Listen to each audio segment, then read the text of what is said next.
Hi everyone, ಹೇಗಿದ್ದೀರಾ? ಸಂಕ್ರಾಂತಿ ಹಬ್ಬದ ಹಾರ್ದಿಕ ಶುಭಾಶಯಗಳು. ಇನ್ನೇನು ಸಂಕ್ರಾಂತಿ ಬರ್ತಾ ಇದೆ, ವಿಶೇಷ ಅಡುಗೆನ ಮಾಡೋಣ. ಬನ್ನಿ, ಶೇಂಗಾ ಹೋಳಿಗೆ ಹೇಗೆ ಮಾಡೋದಂತ ನೋಡೋಣ. ನೋಡಿ ಎಷ್ಟು ನೀಟಾಗಿ ಟೇಸ್ಟಿಯಾಗಿ ಈ ಸಂಕ್ರಾಂತಿ ಹಬ್ಬಕ್ಕೆ ಟ್ರೈ ಮಾಡೋಣ. ನೀವು ಮನೆಯಲ್ಲಿ ನೋಡಿ ಮಾಡಿ, ಎಲ್ಲರೂ ಮಾಡ್ತಾರೆ. ಬನ್ನಿ, ಒಂದು ಬೌಲ್ ಮೈದಾ ಹಿಟ್ಟು, ಹಾಗೆ ಸ್ವಲ್ಪ ಎಣ್ಣೆ ಹಾಕಿ ಕಲಸಿ, ನಂತರ ಸ್ವಲ್ಪ ನೀರು ಹಾಕಿ ಗಟ್ಟಿಯಾಗಿ ಕಲಿಸ್ಕೋಬೇಕು. ನಾರ್ಮಲ್ ಪೂರಿಗಿಂತ ಸ್ವಲ್ಪ ಗಟ್ಟಿಯಾಗಿ ನಾದ್ಕೋಬೇಕು. ಚೆನ್ನಾಗಿ ನಾದ್ಕೊಂಡ್ರೆ ನಾವೆಷ್ಟು ಚೆನ್ನಾಗಿ ನಾದ್ಕೊತೀವೋ ಅಷ್ಟು ಸಾಫ್ಟಾಗಿ ಬರುತ್ತೆ. ಮುಚ್ಚಿಡೋಣ ಒಂದು ಅರ್ಧ ಗಂಟೆ. ನಂತರ ಶೇಂಗಾ, ಒಂದು ಗ್ಲಾಸ್ ಶೇಂಗಾ ತೊಗೊಂಡಿದ್ದೀನಿ. ಶೇಂಗಾನ ಹುರ್ಕೊಳ್ಳೋಣ. ಶೇಂಗಾನ ಮೀಡಿಯಮ್ ಫ್ಲೇಮಲ್ಲಿ ಕೆಂಪಗೆ ಹುರ್ಕೋಬೇಕು, ಹೊತ್ತಿಸ್ಕೋಬಾರ್ದು. ನೀಟಾಗಿ ಕೆಂಪಗೆ ರೋಸ್ಟಾಗಿ ಫ್ರೈ ಮಾಡೋಣ.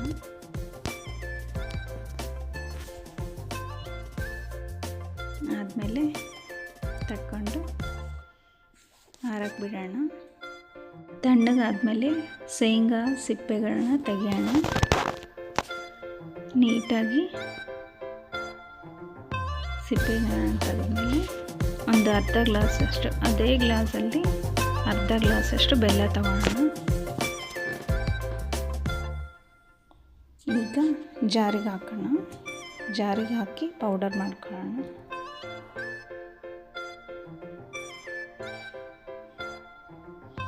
ಮೊದಲು ಒಂದು ಸರಿ ಶೇಂಗಾನ ಜಾರಲ್ಲಿ ಹಾಕಿ ಪೌಡ್ರ್ ಮಾಡ್ಕೊಳ್ಳೋಣ.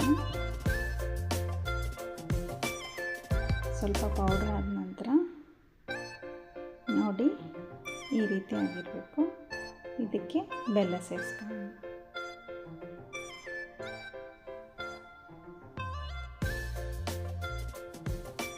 ನೋಡಿ, ಬೆಲ್ಲನೂ ಕೂಡ ನೀಟಾಗಿ ಪೌಡ್ರ್ ಹಾಕಬೇಕು.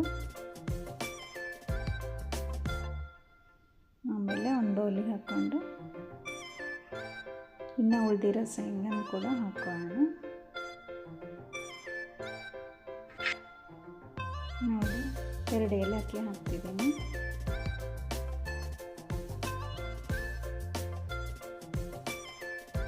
ಎಲ್ಲ ನೀಟಾಗಿ ತಕ್ಕೊಂಡು ಚೆನ್ನಾಗಿ ಪೌಡರ್ನ ಲೆವೆಲ್ಲಾಗಿ ಮಿಕ್ಸ್ ಮಾಡೋಣ. ಇದಕ್ಕೆ ಸ್ವಲ್ಪ ಬಿಸಿನೀರು, ಕಾದಿರೋ ಬಿಸಿನೀರನ್ನ ಸ್ವಲ್ಪ 1-2 ಸ್ಪೂನಷ್ಟು ಬಿಸಿನೀರನ್ನ ಹಾಕಿ ಚೆನ್ನಾಗಿ ಕಲಿಸ್ಕೊಳ್ಳೋಣ. ನೋಡಿ, ಈ ರೀತಿ ಆಗಬೇಕು. ಈಗ ಗೋಧಿ ಮೈದಾ ಹಿಟ್ಟನ್ನು ಚಿಕ್ಕದು ತಗೊಂಡು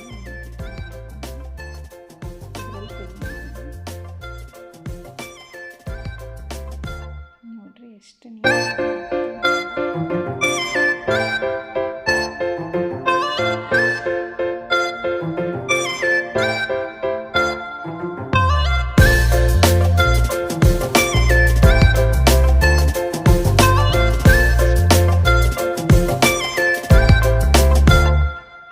ಎಲ್ಲೂ ಓಪನಿಲ್ಲ. ಇದನ್ನು ಸ್ವಲ್ಪ ಮೈದಾ ಹಿಟ್ಟು ತಗೊಂಡು ಲಟ್ಟಿಸ್ಕೊಳ್ಳೋಣ. ನಿಧಾನಕ್ಕೆ ನೀಟಾಗಿ, ಜಾಸ್ತಿ ಪ್ರೆಷರ್ ಹಾಕಿ ನೀಟಾಗಿ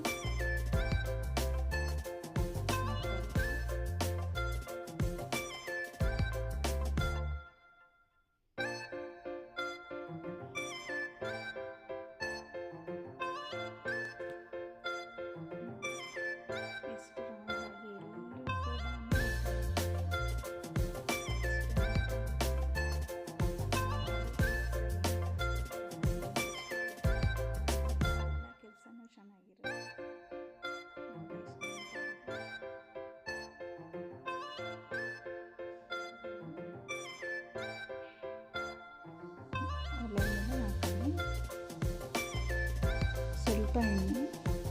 ಕಾದಿರೋ ಹೆಂಚು ಮೇಲೆ ಸ್ವಲ್ಪ ಎಣ್ಣೆ ಹಾಕಿ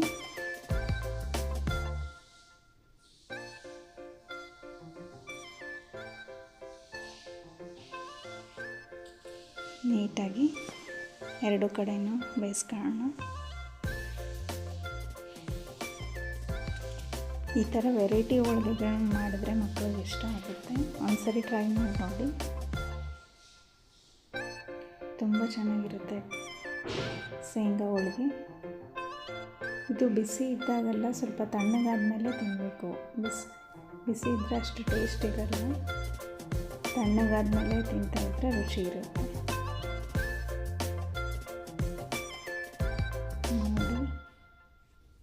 ನೋಡಿ, ಹೋಳಿಗೆಗಳನ್ನ ಮಾಡ್ಕೊಳ್ಳೋಣ.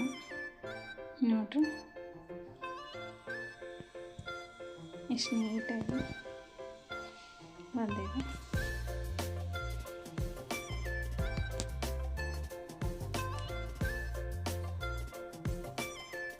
ತಣ್ಣಗಾದ್ಮೇಲೆ ಈಗೆಲ್ಲ ಆರಿಡಬೇಕು, ಒಂದ್ರ ಮೇಲೆ ಒಂದು ಹಾಕಬಾರ್ದು. ಶೇಂಗಾ ಹೋಳಿಗೆ ಒಂದು ದೊಡ್ಡ ಪ್ಲೇಟಲ್ಲಿ ಒಂದು 10 ನಿಮಿಷ ಗಾಳಿಗೆ ಆರೋ ಥರ ಇಟ್ಕೋಬೇಕು. ನಂತರ ಯಾವುದಾದ್ರೂ ಬಾಕ್ಸಿಗೆ ಹಾಕಿ ಎತ್ತಿಟ್ಕೋಬೇಕು. ನೋಡಿ, ಶೇಂಗಾ ಹೋಳಿಗೆ ಟೇಸ್ಟಿಯಾಗಿ ತುಂಬ ಚೆನ್ನಾಗಿರುತ್ತೆ. ನೀವು ಸಹ ಒಂದ್ಸರಿ ಟ್ರೈ ಮಾಡಿ. ಈ ಸಂಕ್ರಾಂತಿ ಹಬ್ಬಕ್ಕೆ ಶೇಂಗಾ ಹೋಳಿಗೆ ರೆಡಿಯಾಗಿದೆ.